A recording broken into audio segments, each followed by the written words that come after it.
We all know that it takes a lot more work to look like you're not wearing any makeup than it does to look like you're wearing a whole bunch. This tutorial will show you how to get a super natural look using some great techniques and tips to make it look like you didn't even try and to look flawless during all of your fun summer activities. I was inspired by Natalie Portman and Thor and her simple girl next door look that was at the same time flawless. So I hope you guys enjoy, and if you have any questions, let me know. Thanks for watching.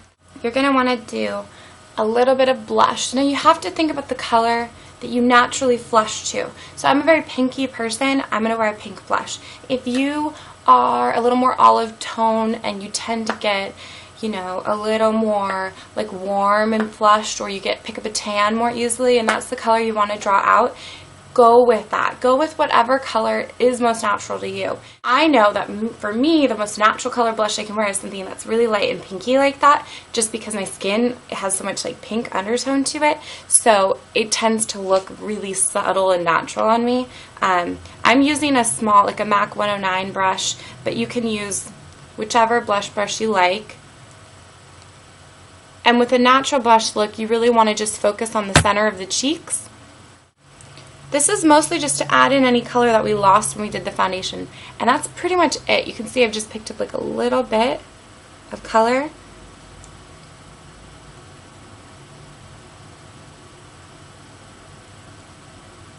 You don't want to go overboard. You just need to add that dimension back into the face. Whenever you do a foundation and you even everything out, if you don't put on blush, you tend to look a little washed out. The next thing we're going to do is the eyes. Now this is the trickiest part. When you're staying natural with your eyes, if you put any eyeshadow on, it needs to be completely neutral and subtle.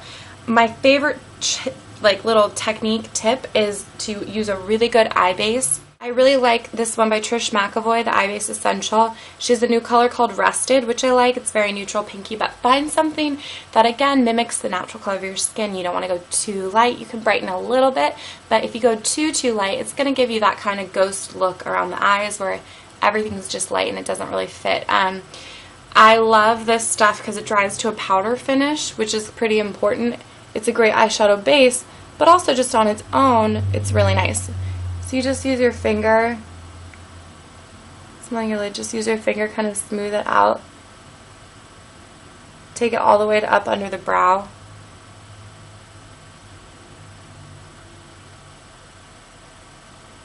And now you can wear that on its own. See how that's already kind of just smoothed out this lid?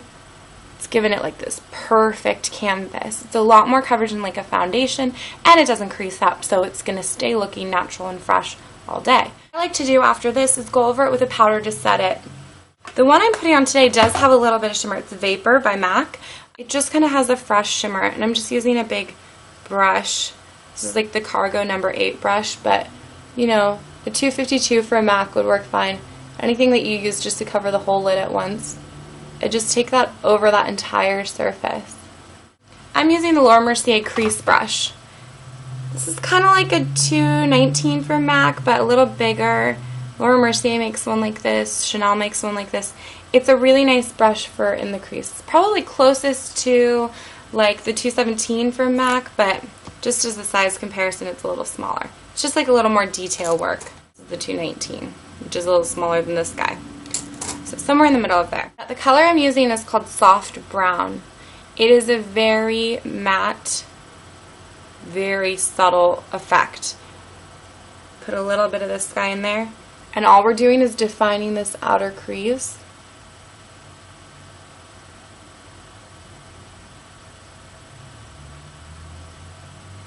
So pick something that's a couple shades darker than your skin.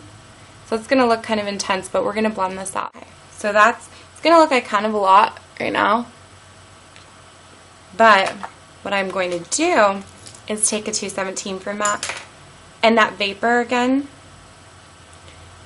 and I'm going to go right over the top of it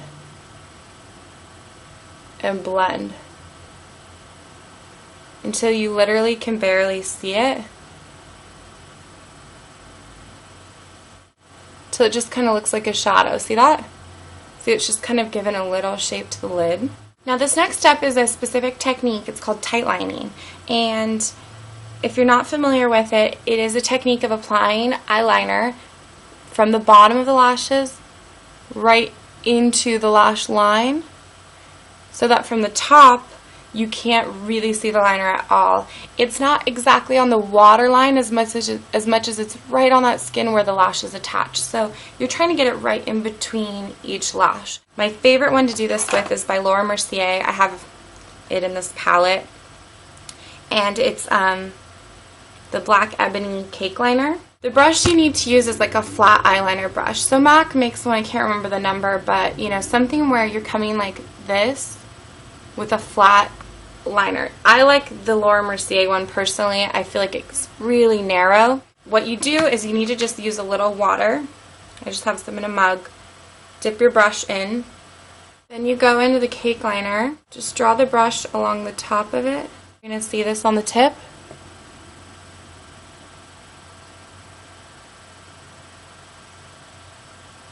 Then I'm just going from the bottom.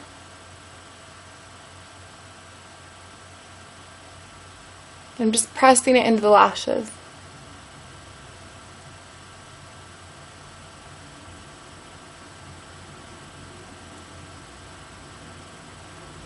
It's almost as if you're combing through your lashes. From straight on, I have this lash line is way more defined, but from the top you can't see anything. From the bottom, you can kind of see how the liner has defined everything. That liner is just going to be on the top lash line. We're not going to put it on the bottom at all, because then you could see it. You can only kind of get away with it on the top lash line because as the eye looks in, it's hidden by these longer, fuller lashes on the top. 100% mascara is going to make or break this natural look. That's why it's so key to get every layer of the mascara in. My favorite layer and the most important one is the base. I've been using the Dior base. I love it. It's called the Dior Show Maximizer Lash Plumping Serum. It not only conditions the lashes, it combs out each lash, and I feel like it actually just gives so much more volume, but without getting clumpy. So I put this on first. If you like to curl your lashes, do it before this base. I'm a big fan of layering mascaras. If you like to use just one mascara, that's perfectly fine too. That'll probably give you an even more subtle look, but I really like to play up mascaras. So I typically do my base, and then I'm going to do some sort of a mascara that gives me some separation, like a lengthening formula, like for example, Lancome Definicils or Dior Show Iconic. The one that I'm using today, it's actually an intense version, but it's the oscillating intensity from Lancome. I really like this one because it has that oscillation, and the comb has these little tiny teeth in it that really pick through each lash. Now, this on its own could be enough if you want drama, because the intensity version of the oscillation is a much deeper pigment. It's a little bit thicker. But after I do this, I'm going to put on one more coat just for a little extra oomph. But I'll show you how dramatic this one is. I love this mascara. So you kind of just press it, and then it's going to vibrate. I don't know if you can see that, but it'll vibrate. You don't really have to wiggle it too much because it does that work for you. Kind of lift it up along the lashes.